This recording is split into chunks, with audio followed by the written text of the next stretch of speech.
Guys, pupunta tayo ngayon sa Jordan River kung saan binautismuhan ni John the Baptist si Jesus Christ. Magmula sa Movenpick sa tinutuluyan naming hotel, mga nasa 30 minutes papunta doon sa entrance. Guys, dito tayo ngayon sa entrance nila. Magbabayad tayo ng entrance papunta doon sa Jordan River. Ito na guys, nakabayad na tayo ng entrance fee at nasa 12 GD lang.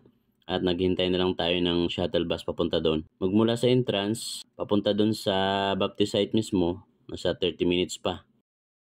At ito na guys, nakasakay na tayo sa shuttle bus dahil kasama ito sa binayaran natin. At napansin ko guys, halos magkadikit-dikit lang ang mga church dito. Pagbaba namin sa shuttle bus, akala ko doon na, hindi pa pala. May nasa 15 minutes pa na lalakarin papunta mismo doon sa Baptist site. Kaya naghintay na muna kami rito. Dahil mga senior citizen yung kasama ko, naghintay na muna kami ng golf car.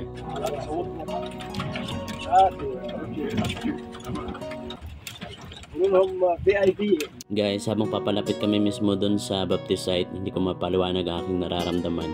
Hindi ko alam kung excited, basta ibang presensya ang aking nararamdaman.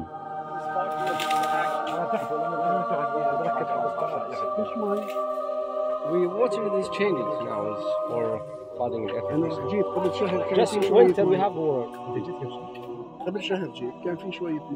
We have the war, you have the ground, you have the springs, you have the lake. Guys, ito na mismo yun. Dito daw binautismuhan ni John the Baptist si Jesus Christ. Grabe guys, sa Bible ko lang naririnig yung biblical place na ito. Pero ngayon, nandito na tayo. Guys, marahil magtataka kayo kung bakit walang tubig.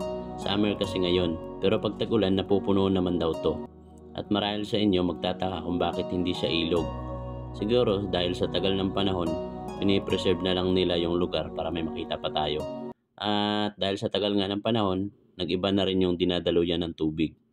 At ito, pupuntahan na natin ngayon.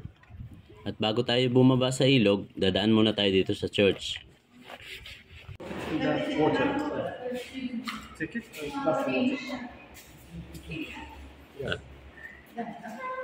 Guys, pababa na tayo sa Jordan River.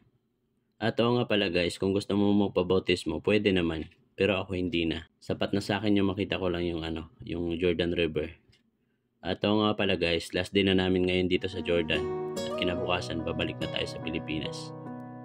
Alright, hanggang dito na lang aking vlog. Maraming salamat sa inyong panonood. Bye-bye!